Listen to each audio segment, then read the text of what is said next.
नमस्कार, आप देख रहे हैं क्यू वाइब और मैं हूं प्रवीण झा।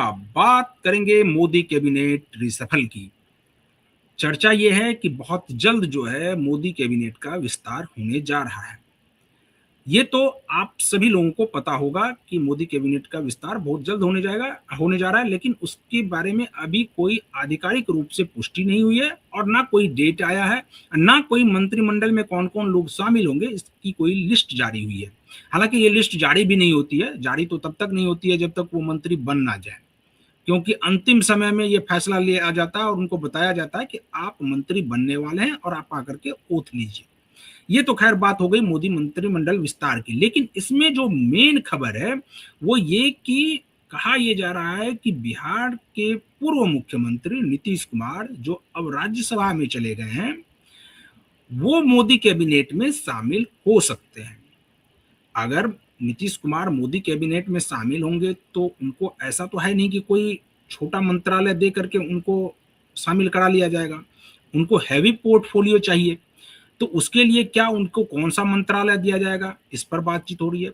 और दूसरी बातचीत कि अगर नीतीश कुमार शामिल होंगे कि नहीं होंगे, क्योंकि ये भी कहा जा रहा है कि नीतीश कुमार जो है वो बिहार में रहकर जेडीयू को मजबूत करेंगे और जेडीयू की मजबूती के लिए ही वो काम करेंगे, क्योंकि उनके बेटे का आगे भविष्य जुड़ा हुआ है जेडीयू से, और जेडीयू अगर मजबूत रहेगी तो उनके बेटे का भविष्य सुरक्षित रहेगा। ऐसे में सवाल उठता है कि इतने दिनों तक वो पहले तो मुख्यमंत्री रह चुके हैं, उससे पहले वो कई बार केंद्रीय मंत्री रह चुके हैं, तो उस लिहाज से उनके लिए केंद्रीय मंत्रिमंडल में शामिल होना कोई बहुत बड़ी उपलब्धि नहीं होगी। तो इसलिए इस सब पर आज हम लोग बातचीत करेंगे कि क्या नीतीश कुमार मोदी कैबिनेट में शामिल होंगे या सिर्फ ये एक हवाई बयान। सब तरफ से ये खबरें आ रही हैं। इस पूरी बातचीत में हमारे साथ जुड़े हुए हैं वरिष्ठ पत्रकार और राजनीतिक विश्लेषक संजीव प्रियदर्शी। संजीव जी, आपसे जानना चाहेंगे कि ये जो खबरें आ रही हैं कि नीतीश कुमार मोदी कैबिनेट में शामिल हो सकते हैं, आपको लग रहा है कि नीतीश कुमार अब शामिल होंगे मोदी कैबिनेट में, और अगर उनको शामिल कराया जाएगा तो बिना किसी बड़े मंत्रालय का उनको शामिल कराया जाएगा, ये संभव है क्या? नमस्कार प्रवीण जी, क्यू वेब के दर्शकों को भी मेरा नमस्कार जी। निश्चित रूप से पहली बात तो ये है कि नीतीश जी के लिए कोई कैबिनेट मंत्री का कोई पद बड़ा नहीं है। हाँ, अगर ऐसा हो कि उप प्रधानमंत्री का पद फिर से वापस आ जाए, जैसे आडवाणी जी के लिए था उप प्रधानमंत्री का पद, तो ये हो सकता है कि उप वाइस प्राइम मिनिस्टर एक पद देकर और उसके साथ कुछ मंत्रालय डालकर, एक तो क्योंकि वो नीतीश जी के कद के भी अनुकूल रहेगा, और तब ये लोग जो कह रहे हैं कि मुख्यमंत्री का पद छोड़ा तो क्या मिला, तो ये शिकायत भी दूर हो जाएगी। और बिहार की वजह से देखिए एनडीए सत्ता में वापस आई थी पिछले 2024 में, तो एक बिहार के लोगों के लिए भी हो जाएगा कि पहली बार जो है मतलब जगजीवन बाबू और इसके बाद एक ऐसा नेता उभरे नीतीश जी की, जिनका कद ऐसा हुआ कि वो इतने बड़े पद तक गए, क्योंकि नीतीश कुमार का एक कद है। और जब से उन्होंने इस्तीफा दिया और इस्तीफा देने के बाद जिस तरह से वो हंस के लोगों से बात कर रहे हैं, कोई उनको दुख नहीं है, तो इससे उनका एक कद और बढ़ गया, एक त्यागी आदमी की छवि बन गई, एक त्यागी राजनेता, जो कि आज के दौर में बड़ा मुश्किल है मिलना। आज लोग छोटे छोटे पदों के लिए कितनी लड़ाई झगड़े करते हैं, और हंसते हंसते मुख्यमंत्री का पद त्याग दिया, तो इसलिए उनका उनका स्टेटस बढ़ गया है लोगों की नजर में। और अब तो मैं सुन रहा था कांग्रेस के प्रवक्ताओं को बिहार, जो ये कह रहे थे कि सम्राट के शासन से बेहतर तो नीतीश जी का शासन था, और इधर से जो कुछ इनकाउंटर्स हुए हैं उसके बाद और बहुत सारे विभाग ऐसे हैं प्रवीण जी जिसमें 3-3 महीने 4-4 महीने से वेतन नहीं मिला है।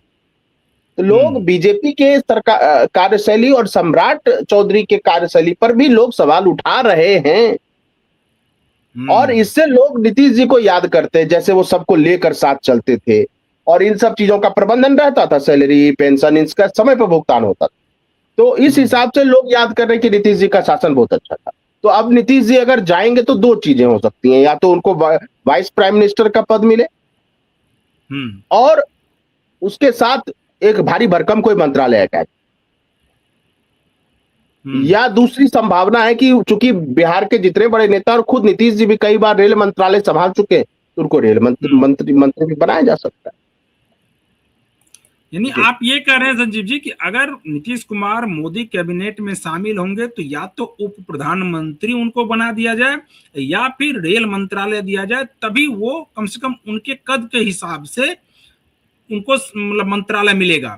लेकिन कुछ खबरें ये भी आ रही हैं कि हो सकता है कि नीतीश कुमार शामिल ना होकर उनके सहयोगी और जो अभी कार्यकारी राष्ट्रीय अध्यक्ष हैं जेडीयू के, संजय झा, उनको आगे बढ़ा दिया जाए और वो मोदी कैबिनेट में शामिल हो जाए, क्योंकि उनको, संजय झा को खास करके बीजेपी का बहुत करीबी माना भी जाता है। क्या आपको लग रहा है कि इससे जेडीयू के बाकी नेता असहज नहीं हो जाएंगे और ये फैसला नीतीश कुमार भी लेंगे क्या, इस प्रकार का फैसला? देखिए, बीजेपी कोई भी फैसला हवाई नहीं लेती है। हम्म। संजय झा जी होंगे बहुत बड़े नेता, लेकिन वो एसी रूम के अंदर बैठे हुए नेता है। हम्म। अगर वो मास लीडर होते तो अपने दम पर इलेक्शन लड़ते, जीतते। बिल्कुल। वो तो नहीं है। दूसरी बात है, देखिए इससे क्या होगा। एक तो जो जिस समाज से वो आते हैं, मैथिल ब्राह्मण, वो उनकी हम्म। आबादी भी अच्छी खासी है और वो बीजेपी के परंपरागत वोटर माने जाते हैं। तो हम्म। बीजेपी क्यों जेडीयू के एक ऐसे नेता को आगे बढ़ाएगी जो हम्म। भविष्य में मैथिल ब्राह्मण वोटरों को अपनी तरफ कर सकता है? उससे भी बीजेपी को नुकसान हो सकता है। और तीसरी बात, अगर संजय झा हैं जाएं तो तब गोपाल जी ठाकुर को क्यों नहीं आप जगह देंगे? हम्म। और संजय झा अगर कैबिनेट मंत्री बनते हैं तो जेडीयू के जो वर्कर हैं, कोर वर्कर, हम्म। उनको भी निराशा होगी कि और फिर क्या ललन सिंह को हटाया जाएगा तो फिर भूमिहार समाज नाराज हो जाएंगे। और भूमिहार समाज आबादी में भले कम हो, लेकिन प्रभावशाली हम्म। समाज है। नहीं, तो लेकिन किस पर लेकिन नाराज संजीव करेंगे? जी मेरी बातचीत एक नेता से हो रही थी, नाम नहीं बताऊंगा क्योंकि उन्होंने नाम लेने से मना किया है, लेकिन उन्होंने साफ साफ कहा कि इनको कुछ इनाम दिया जा रहा है भारतीय जनता पार्टी की तरफ से। वो इनाम किस रूप में? क्योंकि बिहार में जो सत्ता का परिवर्तन हुआ, मतलब कि एक प्रकार से जो हस्तांतरण हुआ नीतीश कुमार से सम्राट चौधरी के रूप में, यानी जेडीयू का मुख्यमंत्री पद से वो हटे, मतलब जेडीयू पार्टी को अब मुख्यमंत्री पद ना होकर के भारतीय जनता पार्टी के पास मुख्यमंत्री पद, और बिहार में पहली बार भारतीय जनता पार्टी का मुख्यमंत्री बना है। तो इस लिहाज से ये पहले कुछ सेटिंग हुई थी कि अगर आप इसमें रोल बढ़िया प्ले करेंगे तो आपको केंद्रीय कैबिनेट में शामिल कराया जाएगा। क्या आपको लगता है कि इसमें कुछ दम है इस बात में? हाँ, देखिए, अभी तक ये सब बोलते रहे और संजय झा भी बोलते रहे कि जो हम्म। कुछ भी हो रहा है नीतीश बाबू की मर्जी। हम्म। और अगर ये कहा जा रहा है कि इनाम दे रहे बीजेपी, इसका मतलब हम्म। सत्ता परिवर्तन संजय झा ने किया। क्या जेडीयू हम्म। इसको स्वीकार करेगी? जेडीयू के नहीं, वो क्योंकि वर्कर जो जमीन पे पसीना बहा रहे ये आवाज तो मुखर होकर के पटना में काफी गूंज रही थी, ये आवाजें कि संजय झा और कुछ लोग, उसमें ललन सिंह का भी नाम लिया जा रहा था, लेकिन संजय झा का नाम तो प्रमुखता से लिया जा रहा था कि यही लोग जो है वो नीतीश कुमार को गद्दी से हटा रहे हैं। मैं वही कह रहा हूं कि देखिए, राजनीति कोई ऐसा नहीं कि पासा फेंक दिया और वो सही जगह जाएगा। राजनीति बहुत हम्म। तौल के, बहुत समझ के और बहुत बारीकी से की जाती है। वो राहुल गांधी टाइप की राजनीति नहीं कि कुछ बोल दिया हम्म। आज, कल कुछ बोल दिया, ऐसा नहीं होता और फिर माफी मांग लिया हम्म। कोर्ट में खड़े होकर। हम्म। अगर अभी तक जेडीयू और बीजेपी के सारे नेता एक सुर से यही बोलते रहे कि जो भी परिवर्तन हो रहा है वो नीतीश बाबू अपनी इच्छा से कर, तो फिर इनाम हम्म। संजय झा को किस बात का? हम्म। ये तो जेडीयू भी नाराज होगी और बीजेपी के लोग भी नाराज होंगे कि बीजेपी हम्म। के वो समर्थक और वो नेता नाराज होंगे जो ये टकटकी लगा के बैठे कि अभी तक ब्राह्मणों को एक भी मंत्रालय नहीं मिला है बिहार से। हम्म। राजपूत समाज का कोई प्रतिनिधित्व नहीं मिला है बिहार से। राधा मोहन सिंह जी थे, साइडलाइन कर दिए गए। हम्म। नहीं, उस लिहाज से अगर देखिए तब तो ये कहा जा रहा है कि इस बार जो है यूपी इलेक्शन को ध्यान में रखते हुए जो गिरिराज सिंह है उनको भी हो सकता है कि मंत्रिमंडल से बाहर किया जाए, और मनोज सिन्हा का नाम चल रहा है कि उनको मंत्रिमंडल में लाया जाए। तो भूमिहार जातिगत रूप से भी जो मंत्रिमंडल में उनकी जगह होनी चाहिए वो भी हो जाएगा, और यूपी से चूंकि मनोज सिन्हा है तो यूपी से इलेक्शन भी साधा जा सकता है। तो उस लिहाज से भी हो सकता है कि एक और नेता जो बिहार से हैं उनका भी नाम कट जाए।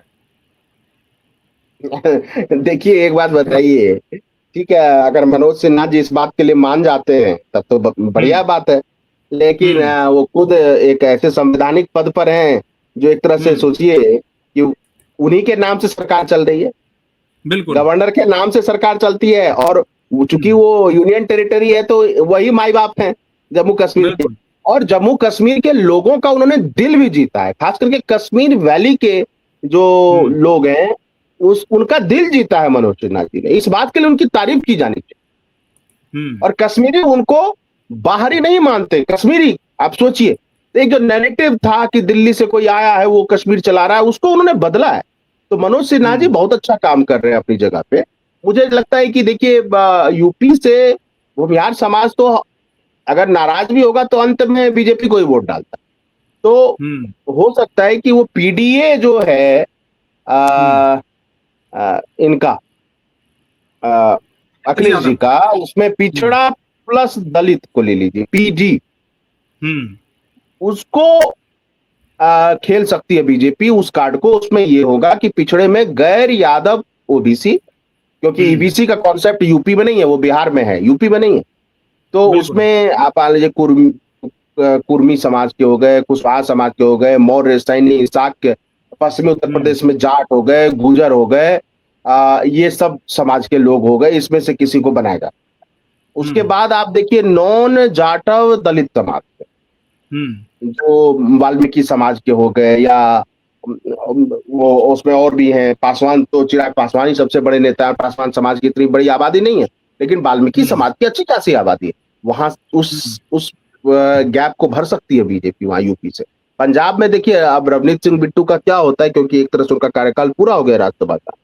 तो हम्म। रवनीत सिंह बिट्टू को पंजाब में ही भेजने की योजना है, और बीजेपी पंजाब के लिए एक अलग योजना पे काम कर रहे हैं। और वहां तरुण चुग मुझे लगता है सारी रणनीति बना रहे, क्योंकि नितिन नवीन जी का अभी जो दौरा हुआ था अमृतसर का, जालंधर भी गए बिल्कुल। थे, तो वहां पे तरुण चुग जी उनके साथ। हम्म। तो तरुण चुग जी रणनीति बनाएंगे, नितिन नवीन जी मॉनिटरिंग करेंगे। और उनका जो कार्ड है, देखिए रवनीत सिंह बिट्टू उतने लोकप्रिय नहीं है पंजाब में, लेकिन वो हम्म। जट सिख तो हैं, हम्म। कम से कम वो प्रहार। और इधर जो हो सकता है कि सिद्धू को ले आए अंत अंत में, नवजोत सिंह सिद्धू, क्योंकि उनका इधर मैं देख रहा हूं कहीं ऐसा बयान, तो हम्म। वो आ सकते हैं। और कैप्टन अमरिंदर सिंह हैं, उनके चर्चा है कि वो फिर कांग्रेस में वापसी कर सकते हैं। और इसके अलावा जो डेरे हैं, खास करके जितने भी डेरे नहीं, हैं वहां, उसमें उसमें चाहे उसमें वो एक निरंकारी, उसमें एक अपडेट है। उसमें एक अपडेट है संजीव जी की उनकी जो मुलाकात हुई थी खास करके अमित शाह जी से, उसके बाद शायद वो नाराजगी दूर हुई है कैप्टन अमरिंदर सिंह की। क्योंकि वो तो नाराज इसलिए थे कि जो नए बीजेपी के अध्यक्ष पंजाब में बना दिए गए हैं, उनसे वो नाराज थे कि इनका बहुत ज्यादा यहाँ पर प्रभुत्व तो नहीं है, तो ऐसे लोगों को आपने क्यों बना दिया।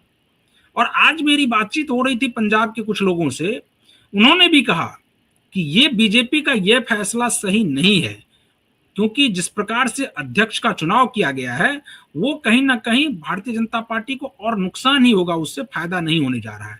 खैर उस पर बात आगे होगी। लेकिन अब मंत्रिमंडल में आपको क्या लगता है कि ये यूपी को इस बार ज्यादा फोकस किया जाएगा क्या 2027 इलेक्शन को देखते हुए? हाँ बिल्कुल, यूपी को भी, पंजाब को भी कुछ ना कुछ मिलना चाहिए, क्योंकि उधर हम्म। राज्यसभा सांसद तो बागी होके आए हैं ना, हम्म। चड्डा एंड कंपनी। तो बिल्कुल। वो भी तो आए हैं, तो चड्ढा का उसमें नाम से चल भी रहा है आगे। चड्डा की दावेदारी है। ऊपर से देखिए बंगाल से जो टीएमसी को छोड़कर आए हैं जो सांसद, उनमें से किसी हम्म। को भागीदारी एनडीए के एलाइज के तौर पे मिल सकती है। उद्धव ठाकरे हम्म। गुट से लोगों को बनाया जा सकता है। और एक चीज हम्म। जो और गौर करने वाली बात है, देखिए वैसे तो हम्म। चर्चा है कि शरद पवार के सांसदों को तोड़ने की कोशिश है, मैं ये कह रहा हम्म। हूं कि शरद पवार और मोदी जी की निकटता किसी से छिपी नहीं है। हम्म।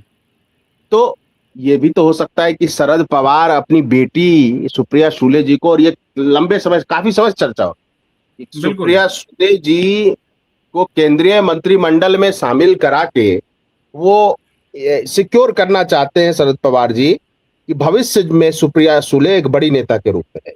और इसका ये इसका भी हो एक सकता है। प्रमाण, इसका प्रमाण एक और हो गया है, इसको थोड़ा बल उससे और मिल गया कि जब अभी महाविकास अघाड़ी की वहां पर बैठक उद्धव ठाकरे ने बुलाई थी कि वो सभी विधायक शामिल हो, और उसमें शरद पवार और सुप्रिया सुले को भी आना था, लेकिन उस बैठक में ये लोग नहीं पहुंचे।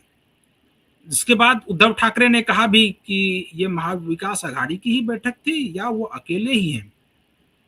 हाँ, वो अकेले ही हैं, वो ये समझ नहीं पाए। अब चलिए किसी और दिन बात होगी। वो अकेले ही थे, उनको गुमान था कि उनके पीछे बहुत सारे लोग चल रहे हैं। वो पहले भी अकेले ही थे। देखिए, शरद पवार जी की कोशिश थी कि एक कांटे को हटा दिया जाए, तो उद्धव ठाकरे उनके लिए बहुत बड़ा कांटा था, और उद्धव ठाकरे को उन्होंने कमजोर कर दिया।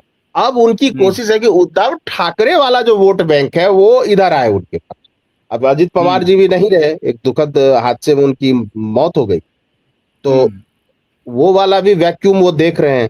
तो अगर वो सुप्रिया सुले अगर केंद्र में मंत्री बन जाती हैं, तो उनका कद बढ़ जाएगा महाराष्ट्र की राजनीति में। और शरद पवार जी कौन से हैं कि एक ही खूंटा पकड़ के बैठे हैं। बसंत दादा पाटिल के साथ थे तो वहां से हट गए, फिर कांग्रेस से हट गए, तो ये कोई बड़ी बात नहीं है उनके लिए। और फिर देखिए, वो मोदी जी के प्रशंसक भी हैं और बहुत करीब है। और देखिए, बहुत सारे ऐसे क्षेत्रीय छत्रप होते हैं, देखेंगे, जिनकी सरकार से अच्छी बनती है। अब क्यों बनती है, गॉड नोज। उसके अलावा आप देखिए, कर्नाटक से कुछ लोगों को लिया जा सकता है। हाँ, एक चीज की है कि हिमाचल में भी आने वाला इलेक्शन है अगले साल, और हिमाचल में कम बैक करना चाहती है बीजेपी। तो अगर वहां से किसी को राज्य मंत्री का, स्वतंत्र प्रभार का किसी को दर्जा दे दे, जिससे कि वहां बैलेंसिंग एक्ट हो जाए। और साउथ में आप देखिए, तेलंगाना से शामिल किया जा सकता है, कर्नाटका से, क्योंकि टीडीपी और की तो वहां सरकारी है आंध्र में, तो वहां तो उनका प्रभाव है। लेकिन जिन राज्यों में उनका प्रभाव हो सकता है स्थापित, वहां पे वो कोशिश करेंगे कि एलाइज को या खुद किसी को शामिल करें। अब कुरियन जी ने इस्तीफा चूंकि दे ही दिया है और इस्तीफा उनका स्वीकार हो गया है, तो केरल में क्रिश्चियंस लॉबी को अपने पाले में करने के लिए कुरियन जी को आगे किया था बीजेपी ने, लेकिन उस अभियान में वो कामयाब नहीं हो पाए। तो फिर बीजेपी कुछ नया प्रयोग करेगी। वहां देखिए, केरल में एझवा जो दलित समाज के लोग हैं, उनकी बहुत बड़ी आबादी है। नायर समाज के लोगों की बहुत बड़ी आबादी है, और हो सकता है उनमें से किसी को शामिल करें, कोई ऐसे चेहरे को, अननोन, जिसकी चर्चा नहीं हुई।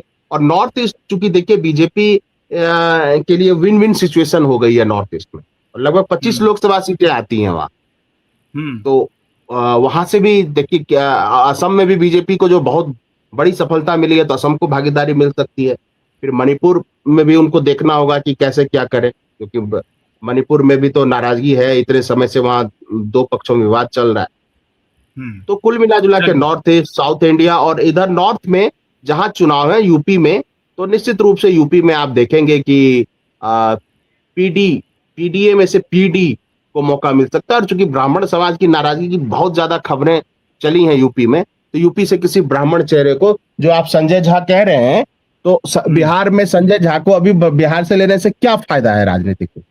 कोई फायदा नहीं। तो अगर एक यूपी से कोई ब्राह्मण चेहरा ले लेते हैं, तो ब्राह्मणों का वोट वहां 13% है यूपी में। नहीं, लेकिन एक आखिरी सवाल लेंगे, क्योंकि नीतीश कुमार का जो नाम आ रहा था उसमें उसको जोड़ा जा रहा था यूपी इलेक्शन से भी। अब यूपी इलेक्शन से कैसे जोड़ा जा रहा है कि जिस जाति से नीतीश कुमार आते हैं, उस जाति के लगभग 6 से 7% वोट जो है वो यूपी में है। तो मोदी कैबिनेट में उनको शामिल करके 6 से 7% वोट बैंक को भी साधने की कोशिश हो रही थी। क्या आपको लगता है कि नीतीश कुमार को अगर कैबिनेट में शामिल किया जाएगा, और अगर वो हो जाते हैं, तो उससे यूपी का वोट बैंक सधेगा क्या? हाँ, बिल्कुल फायदा होगा, इसमें कोई वो नहीं है। बहुत बड़े चेहरे हैं, यूपी में भी फायदा होगा और गुजरात में भी फायदा।